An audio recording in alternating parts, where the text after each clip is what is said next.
she blind dates with a poor man, not knowing he was a hidden millionaire CEO in disguise. Hello everyone. Before we begin today's story, I have a small favor to ask. Please hit subscribe and turn on the notification bell so you never miss our channel's new videos. It's quick, free, and the best way to support us in bringing you more dramatic stories. Your support means the world to us. Where are you watching from? Drop your city or country in the comments below. Thank you very much. Now, let's get back to our main character. The soft hum of conversation and clinking glasses filled the air of the small downtown restaurant. Warm amber lights reflected off wine glasses, painting everything in gold. At a corner table, a young woman named Ella sat nervously, checking her phone for the third time. Her reflection on the glass window reminded her what she already knew: her dress was from a thrift store, the seam slightly worn, her shoes scuffed from too many shifts at the library. Still, she whispered under her breath, it's just one date. Maybe he's different. She took a deep breath and looked around. At a small table near the back, a man sat alone, his brown jacket faded, collar turned up, his hair slightly messy like he'd come straight from work. He didn't look rich or polished, just tired, but there was something kind about his eyes, a quiet warmth that made her heart slow down for the first time all day. She gathered her courage and walked over. Hi, you must be Daniel, right? I'm Ella. The man blinked, caught off guard for a second, then smiled faintly. Yeah, Daniel, nice to meet you. His voice was calm, gentle, with a trace of curiosity. Ella sat down, clutching the napkin in her lap. Sorry, I'm kind of nervous. Blind dates are weird, huh? He chuckled softly, a low sound that eased the air between them. Yeah, they can be. My friend set this up. Said you're kind of quiet, so I guess I'll do the talking. She laughed awkwardly, and he found himself smiling for real. She was genuine, no filters, no pretense. Just a girl trying her best to keep her head above water. So, what do you do, Daniel? She asked. He hesitated. I, do photography. Mostly street stuff. Really? Her eyes lit up. That's amazing. You must see so many stories through your lens. He tilted his head slightly. Something like that. What he didn't say was that his lens usually came with reporters, investors, and private jets. Daniel Hale, CEO of Hale Technologies, hadn't told anyone he was doing this. After being betrayed by someone who only saw dollar signs, he wanted to know what real kindness looked like again. And Ella, she didn't seem like the type to measure people by what they owned.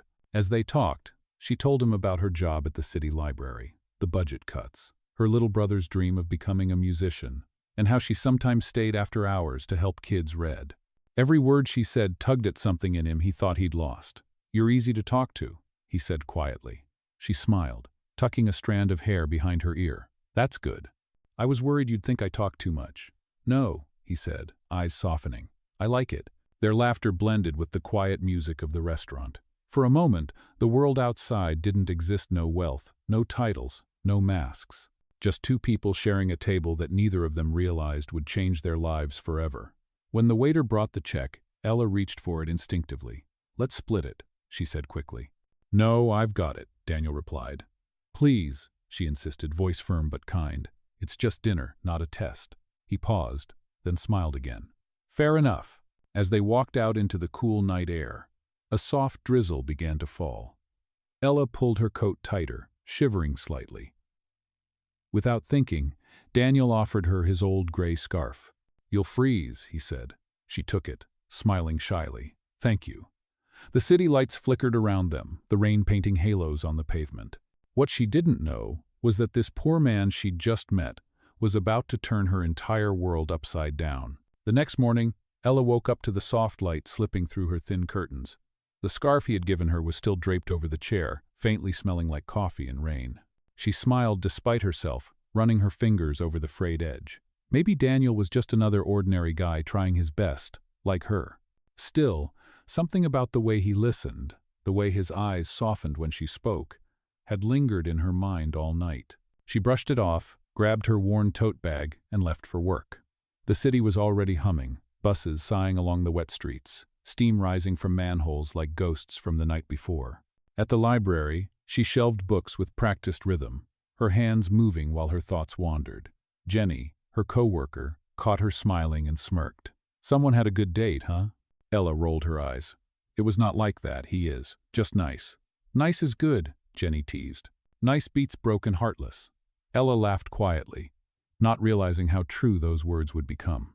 Across town, Daniel Hale sat in his glass-walled office on the 42nd floor. The skyline spread like a living painting beyond him. His assistant dropped a stack of reports on the desk. "Mr. Hale, the charity board meeting is at 10. He nodded absently. On his desk, his phone screen glowed with a single unread message from an unknown number. "Hope you got home safe. Thanks again for dinner. Ella." He caught himself smiling, then quickly set the phone down. He had promised himself this was just a social experiment, a way to understand real kindness again after losing faith in people. But Ella did not feel like an experiment anymore.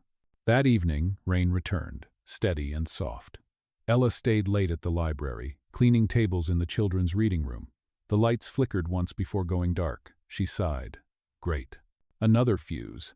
A voice came from the doorway. "Need a hand?" She turned, startled, then broke into a grin. "Daniel, what are you doing here?" He shrugged, holding a paper bag that smelled suspiciously like hot soup.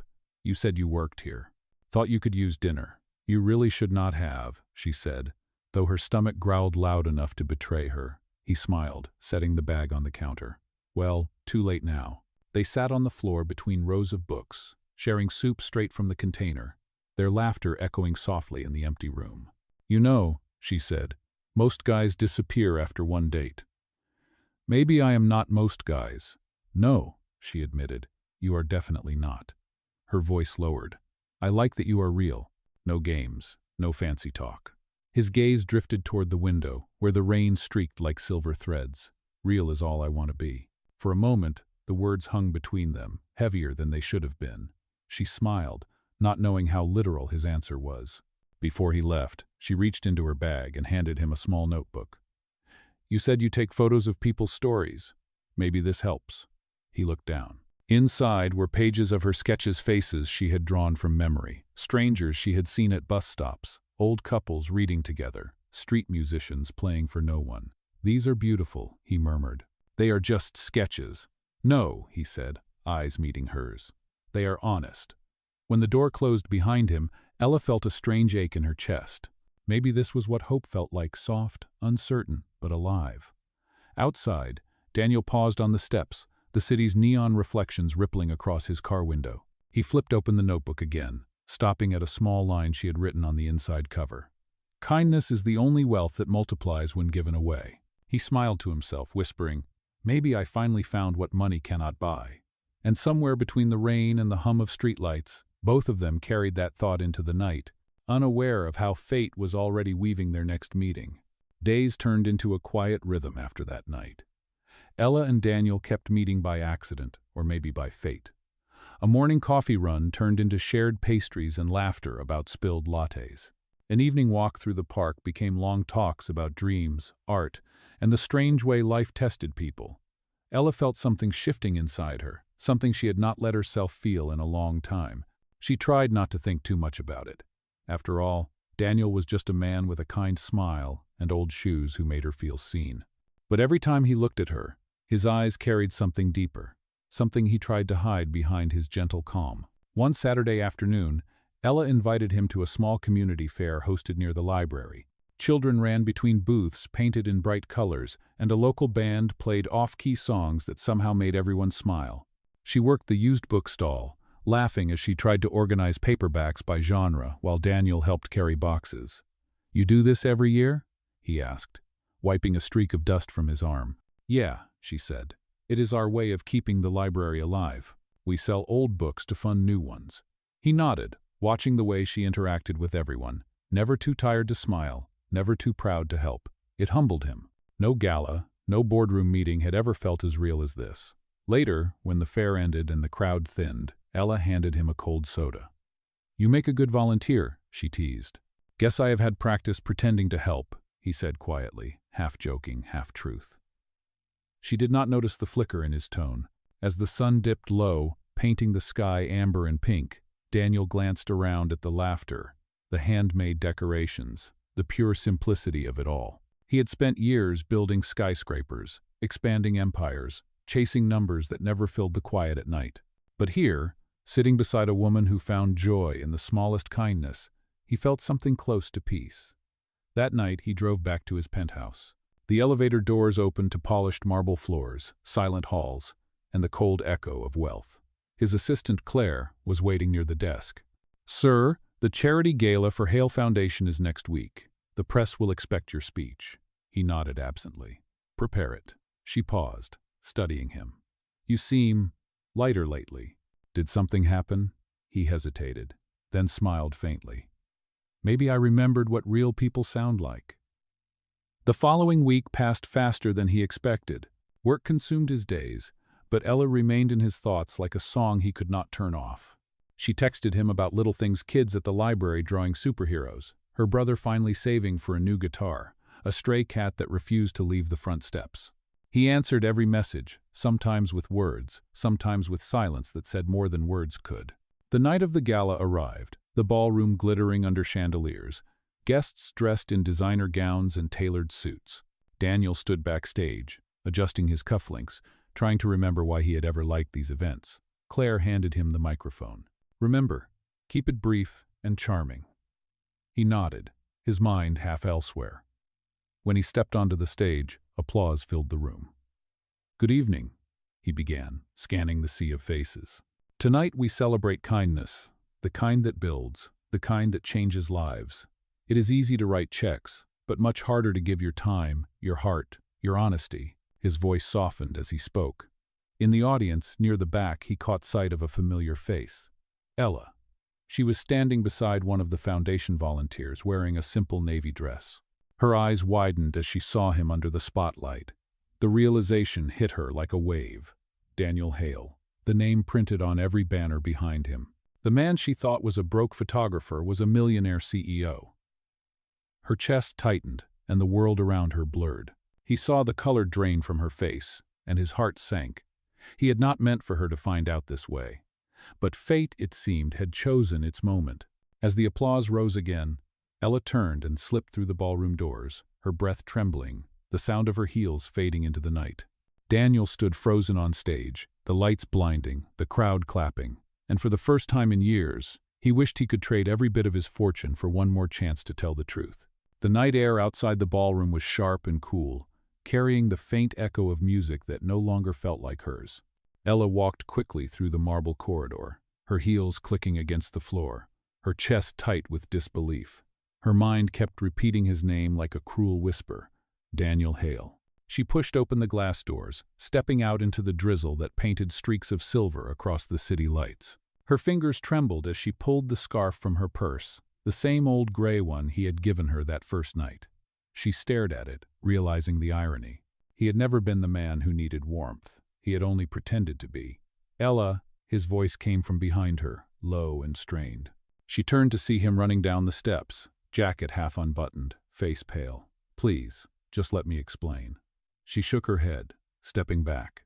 "Explain what? That you lied about everything? That the man I had dinner with was a costume?" "It was never like that," he said quickly. "I just wanted to know if someone could see me without the name, without the money. So I was a test?" Her voice cracked. "Do you even hear how cruel that sounds?" He froze, every word she threw at him cutting deeper than he expected. "No," he said quietly.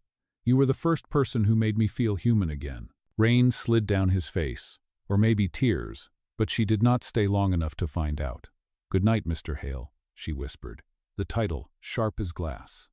Then she turned and disappeared into the street. The following days passed like a blur.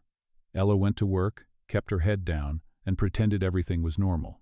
But every time someone mentioned the Hale Foundation, a knot twisted in her stomach. She avoided her phone, ignored every unknown number, and focused on the one thing she could still control: her art. Late at night, she sat at her kitchen table, sketching until her fingers ached, trying to draw out the ache in her chest. Across the city, Daniel sat alone in his office, the skyline stretching endlessly beyond the glass. The world called him successful, but success had never felt so hollow. He stared at the scarf folded neatly on his desk, the one she had dropped that night in the rain. Claire, his assistant, stood quietly in the doorway. "You have not been yourself lately," she said gently. "If it is about the woman from the gala, maybe she just needs time." He looked up, eyes tired. "Time does not fix betrayal." "No," she said softly. But it can prove sincerity. He nodded but said nothing. Instead, he made a decision. 2 weeks later, Ella was locking up the library when a man in a black coat appeared at the door. "Miss Lane?" he asked, handing her an envelope embossed with gold lettering. She frowned. "What is this?" "An invitation," he said, and walked away before she could ask more. Inside was a note in familiar handwriting. "For the woman who reminded me that kindness is worth more than any fortune. Please come to the Hale Foundation Center this Friday at 7. No cameras, no press, just honesty. Daniel." She almost threw it away. Almost. But something inside her, curiosity, unfinished emotion, maybe hope, made her hold on to it. Friday evening came quietly. The foundation's new building was warm and softly lit, a world away from the glittering gala. When she stepped inside, the first thing she saw made her stop in her tracks. On a display wall hung her sketches framed with care, each one labeled, "Art by Ella Lane, inspired by everyday kindness." A small crowd moved through the gallery, murmuring softly. But Daniel stood alone near the center, wearing no tie, no mask of wealth. Just him. When their eyes met, she felt the air catch in her throat. He spoke first. "You once said kindness was the only wealth that multiplies when given away. I wanted people to see that truth. Your truth." She swallowed hard, unsure whether to feel angry or moved. "You did all this?" "Not for forgiveness," he said quietly. "For gratitude." She stood there, surrounded by her own art, and for the first time realized he had listened to every word she had ever said. The silence stretched, soft and heavy, before he added, "If you walk away tonight, I will understand. But if you stay, maybe we can start over. No lies, no disguises. Just real." She looked at him for a long moment, her heart warring with her pride. The memory of that first dinner, that first scarf, that first laugh. Finally she whispered, "Real sounds nice." And as the lights dimmed around them, the city outside kept glowing, as if it already knew that something broken had just begun to heal.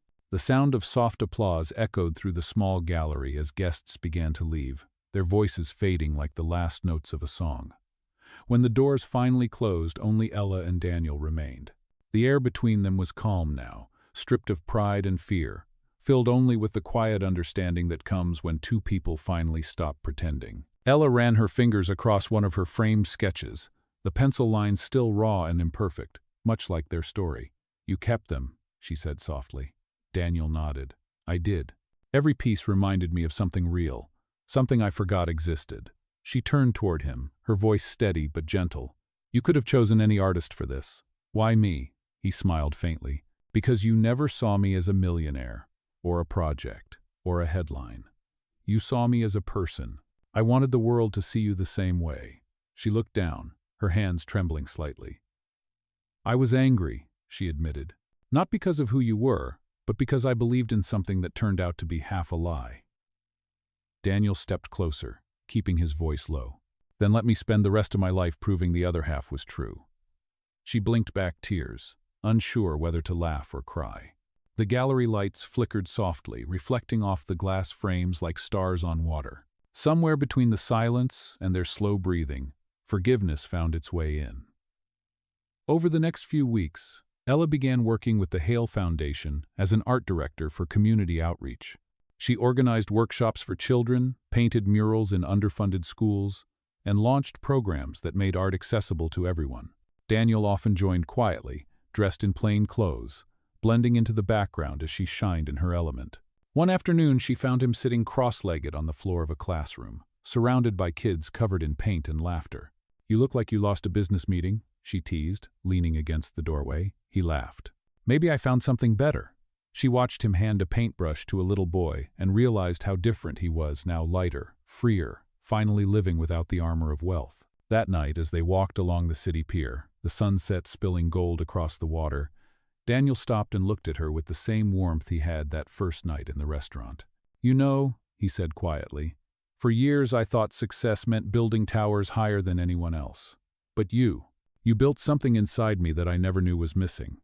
Ella smiled, her hair catching the wind. "Maybe we both built something. You gave me a chance to believe again." He reached into his coat pocket and pulled out a small velvet box. Her breath caught. "Daniel." He opened it, revealing not a diamond but a delicate silver ring tied with a thin gray thread, the same thread from the old scarf he had given her. "This is the only thing I could think of that felt like us," he said. "Something simple, something that started with kindness." Her eyes filled with tears. "You kept it?" "Every piece of it," he said softly. "Because that night, when I gave you that scarf, I was freezing too. Not from the cold, but from everything my life had become. You warmed me before you even knew who I was." The waves lapped gently against the wooden posts, and the air smelled of salt and rain. Ella took a slow breath and whispered, "Yes." He smiled, slipping the ring onto her finger. No applause, no cameras, no glittering ballroom, just two people standing beneath a wide, forgiving sky, finding truth where lies once lived. "As the city lights began to shimmer in the distance," Daniel whispered, "you saw me when I was pretending to be poor. And somehow that made me the richest man alive." Ella leaned into him, resting her head on his shoulder, the soft hum of the world surrounding them. And for the first time, neither of them felt the need to hide ever again. Months passed, and the world around them began to change, quietly and beautifully, just as they had. The Hale Foundation's community art program grew faster than anyone expected, and Ella's small workshop became the beating heart of it. Every wall told a story, every brushstroke carried a dream, and every child who stepped inside learned that creativity could heal places that money never could. Daniel watched it all unfold with pride that no boardroom could ever give him. He had built companies, but this time, he was helping build lives. Each morning he would stop by the studio with 2 cups of coffee. Hers always had too much sugar, and stay to help set up easels before heading to his office.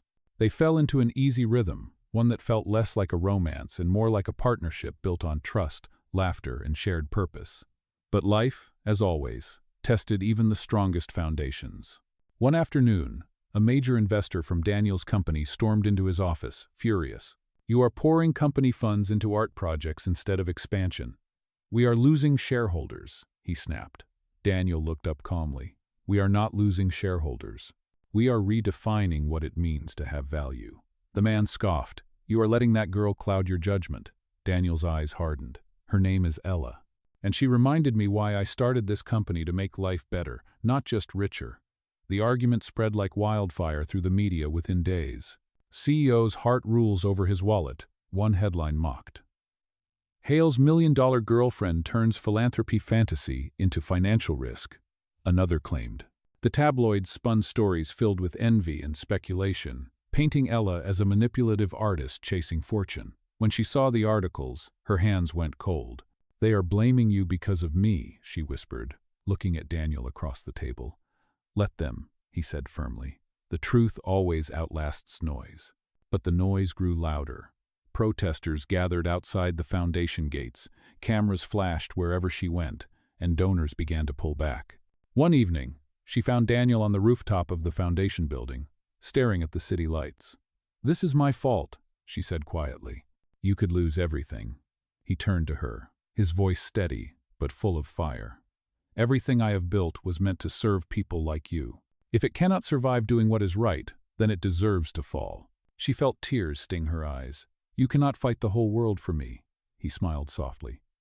"I am not fighting for you, Ella. I am fighting because you showed me a world worth protecting." The following week, Daniel made a bold move. He called a press conference, not in a fancy hotel or his corporate office, but right inside Ella's art center. Cameras lined the walls as he stood beside a mural the children had painted, hands of every color reaching toward the sky. "We live in a world where profit is measured in numbers," he said clearly. "But real wealth is measured in kindness. I did not lose focus. I finally found it." Then he stepped aside and gestured toward Ella. "If you want to know what real success looks like, look at this room. Look at them." The silence that followed was powerful enough to drown out every rumor. The next day, donations doubled. Parents, artists, and small businesses began to fund the foundation, turning backlash into movement. Ella watched the news that night, her heart swelling as Daniel spoke about her work, not as charity, but as proof that compassion could change the course of a corporation. When he returned home, she met him at the door. "You did not have to do that," she said softly. "Yes, I did," he replied, brushing a strand of hair from her face.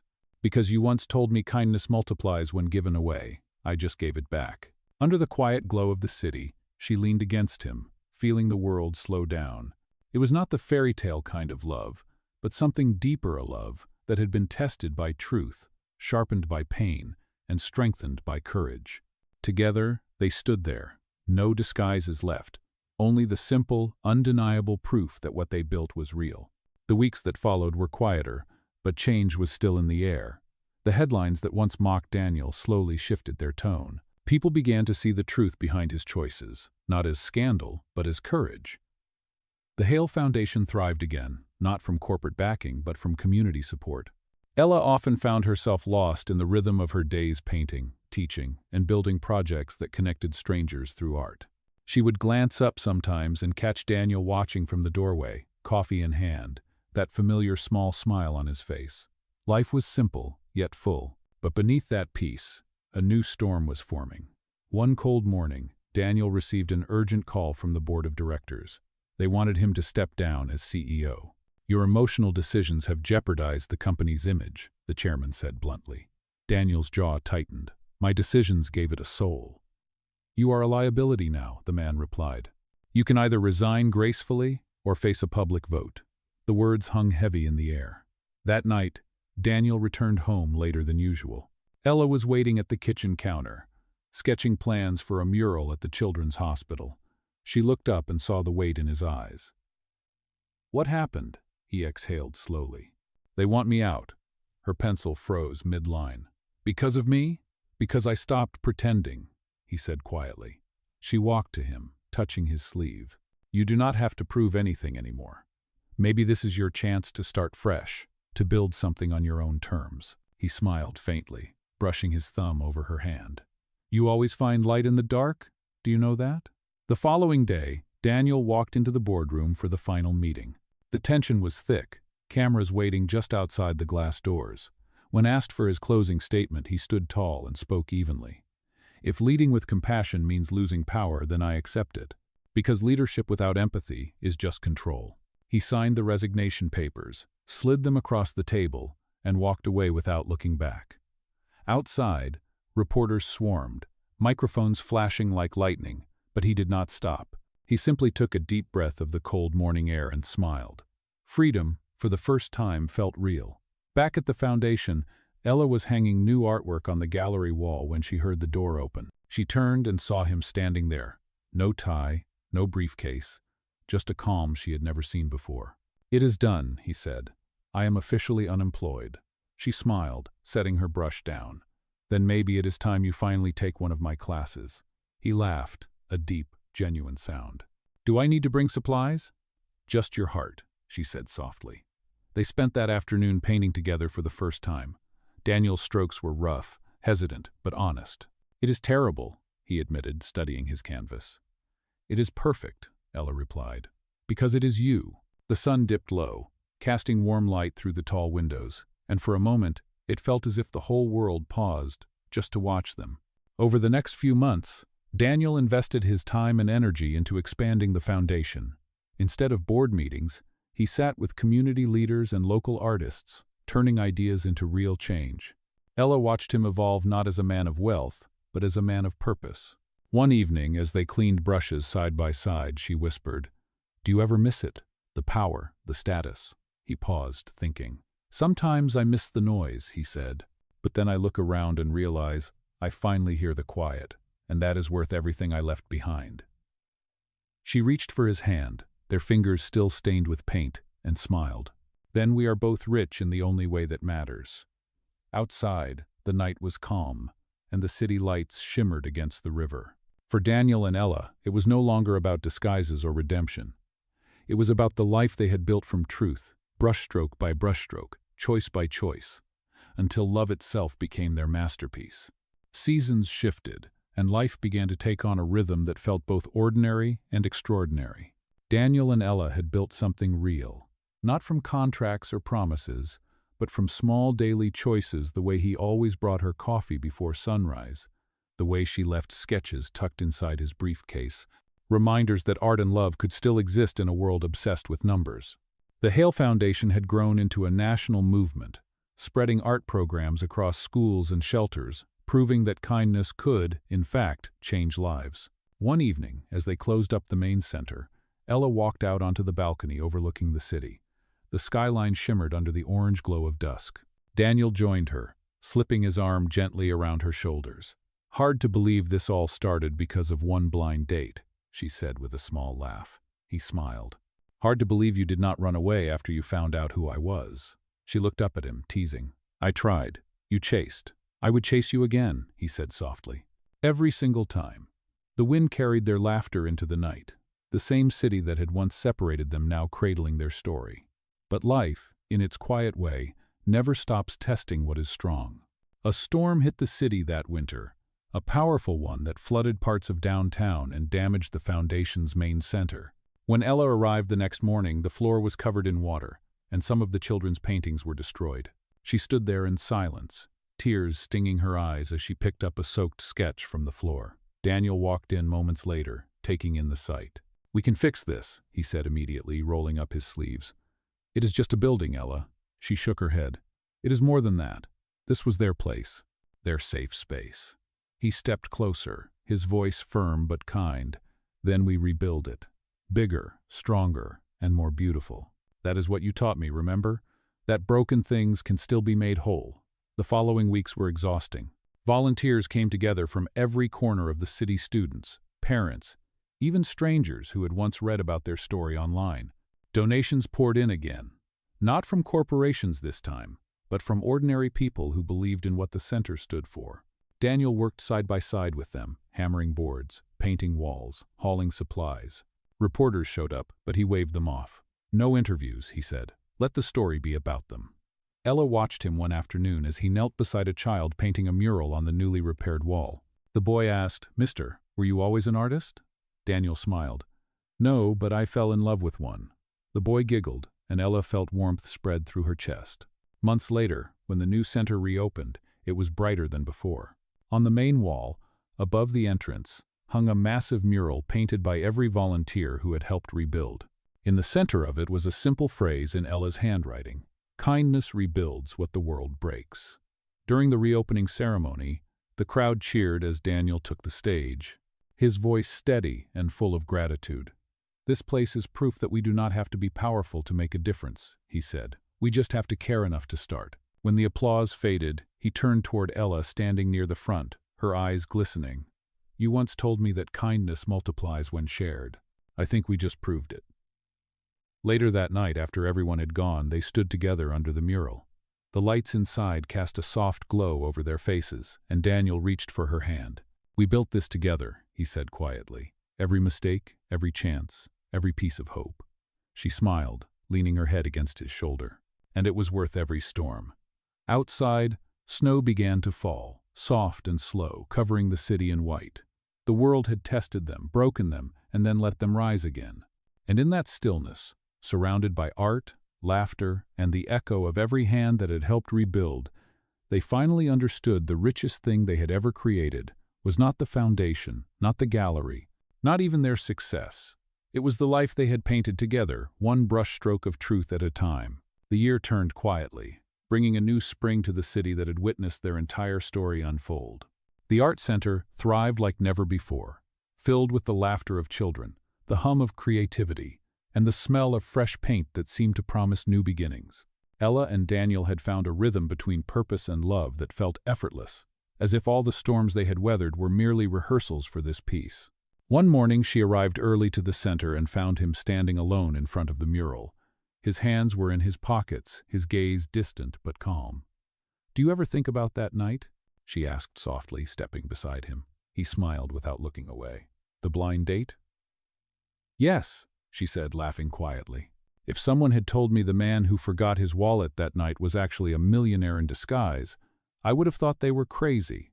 If someone had told me the woman who offered to split the check would teach me how to live again, I would have believed them," he replied. She leaned into him, feeling his warmth. They stood there in silence for a while, listening to the sound of morning traffic and children's voices drifting from the hallways. It had been 2 years since the night they met, and the memory still felt fresh, alive, like paint that refused to dry completely. Later that week, Daniel gathered everyone at the center for a surprise announcement. Volunteers, staff, and families filled the hall, curious and smiling. He stepped up to the small stage, microphone in hand, his expression full of quiet joy. "This foundation started as a single idea," he said, "that kindness is not weakness, and love is not a luxury. It began with one person who reminded me that wealth means nothing if you do not share it." The crowd turned to look at Ella, who blushed and shook her head, smiling. Daniel continued, "Today I want to give this foundation fully to the people who built it, the artists, the teachers, the children, and the communities who kept it alive. From this moment forward, I will no longer be its owner. I will simply be a volunteer." A murmur spread through the room, half shock, half admiration. Ella's eyes filled with tears as she watched him step away from the spotlight once more, just as he had done before, but this time not out of guilt or disguise, out of genuine humility. When the event ended, she found him on the balcony again, overlooking the city, bathed in soft golden light. "You really did it," she whispered. "You gave it all away." He smiled. "Not away. I gave it back, to where it belonged." "And what about you?" she asked. "What now?" He turned to her, his gaze steady. "Now I get to spend the rest of my life building something else with you." From his pocket he pulled out a small wooden box. Her breath caught as he opened it. Inside lay a simple gold band tied again with that familiar gray thread, the last piece of the scarf that had started everything.